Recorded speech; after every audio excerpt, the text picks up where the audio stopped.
Jacob, anak, uuwi muna kami ha. We'll rest and I need to get new oxygen tank and medicines for you, Dad. Sure, Ma'am. Ihatid ko na kayo sa parking. Andiyan na po ba yung driver niyo sa baba, Ma'am? Yes, iho, kanina pa. Sorry anak ha, pinalabas ka pa namin sa room ni Linda. Aware kasi kami sa pakiusap mo. No, Ma'am. I am the one who needs to say sorry. If hindi lang risky ang pagbubuntis ni Linda, right then and there, I would have introduced you both to Linda. We totally understand, anak. We're not rushing. Thankful pa nga kami at nakilala na namin ang mga apo namin. Ang saya-saya ng puso namin, anak.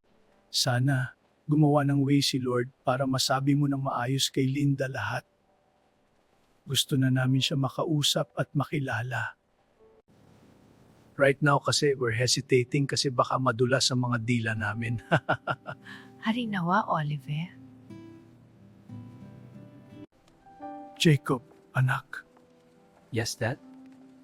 I still can't believe that you came back and we have apples. This feels like a dream. Totoong-totoo ito, Dad.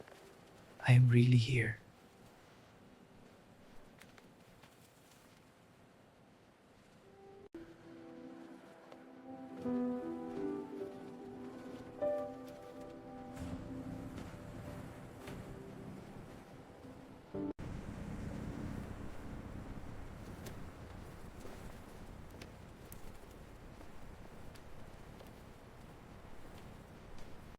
Ma'am, ako nang aalalay kay Daddy. Thank you, anak.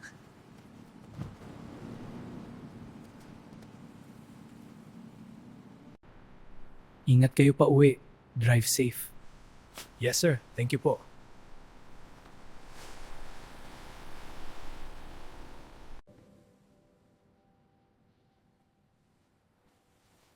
Toto, bakit pala tinawag si Ricardo ng mga bisita ni Dad?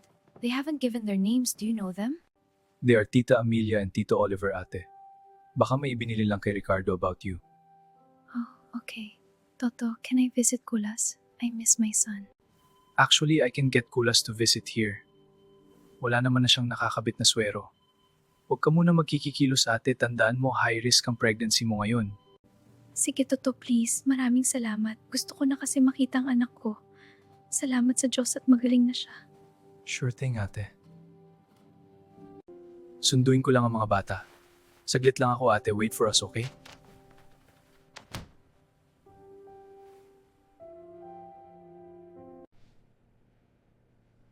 I am done here.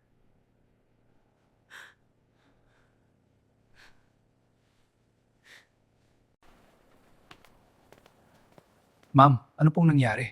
Bakit nasa sahig na ang pasyente? It's none of your business, Alan. Stop asking nonsense questions, just do your job.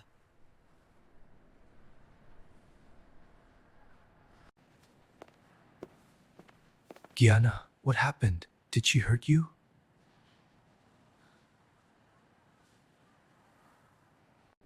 Nothing happened, Alan. I'm okay.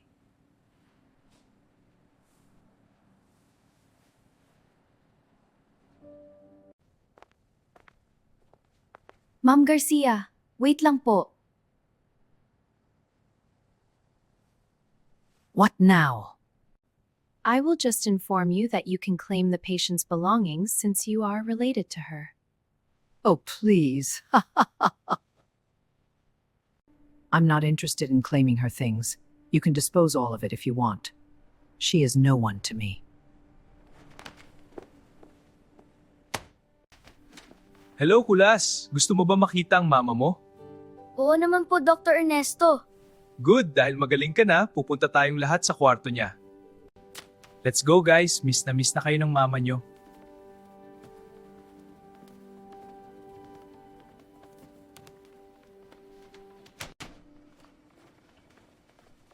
Mga anak, na-miss ko kayo.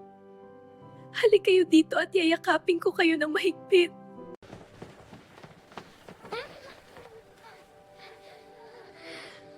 Salamat sa Diyos, magaling ka na, Kulas.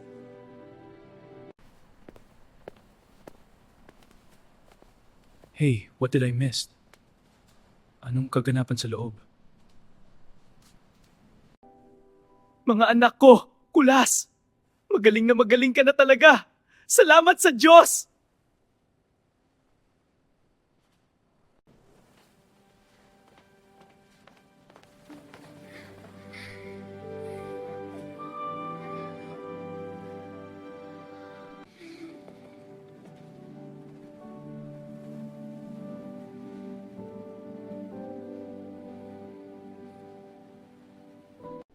Good news, Ricardo.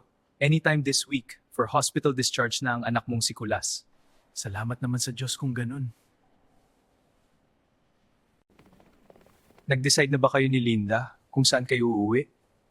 Not yet, Ernesto, pero dahil magaling na si Kulas, mukhang kailangan na namin mag-usap ni Linda about dyan. But I do remember her requesting to stay with your dad's mansion, bro.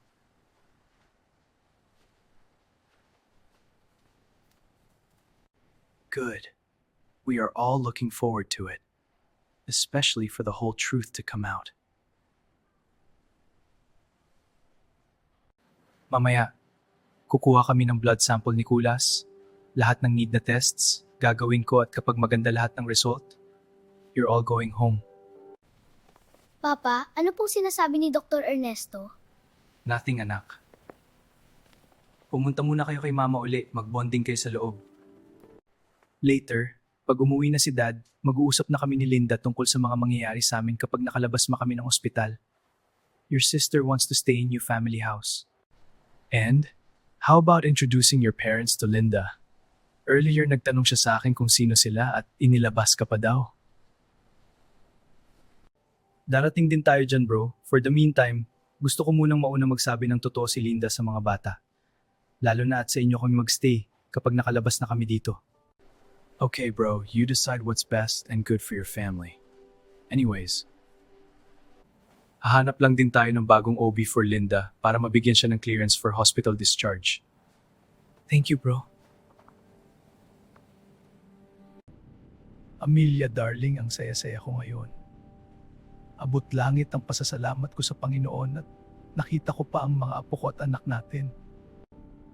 Oliver, para ka ng sirang plaka dyan.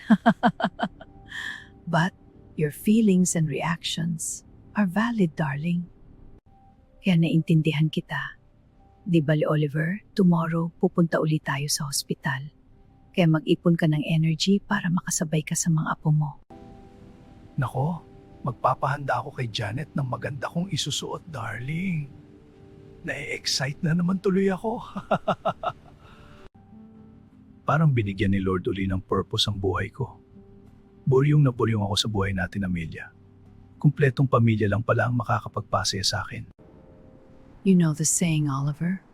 Family is everything.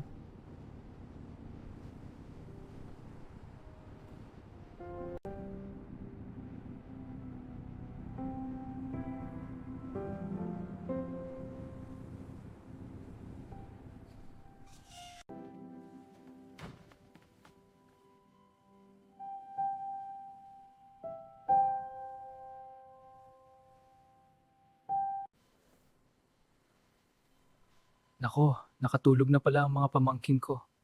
Tara na, Dad, let Ate and Ricardo rest. Tomorrow is another day.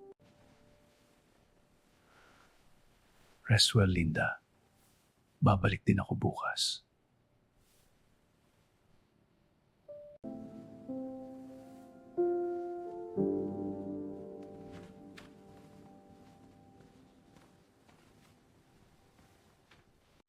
Good news, Ma. Makakalabas na daw tayo ng hospital once cleared na kayo ni Kulas sa lahat ng mga gagawing tests.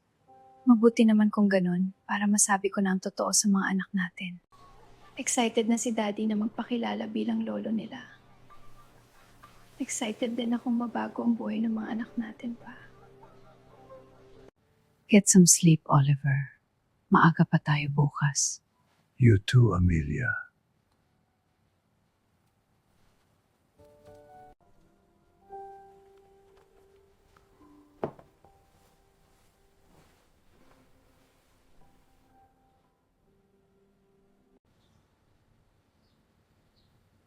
Oliver, wake up. Late na tayo nagising. Dala siguro ng pagod. Oliver, Ollie.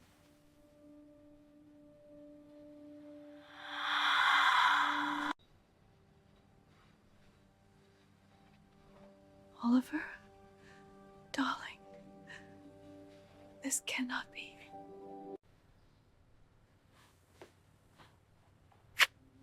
Mahal na mahal kita, Oliver.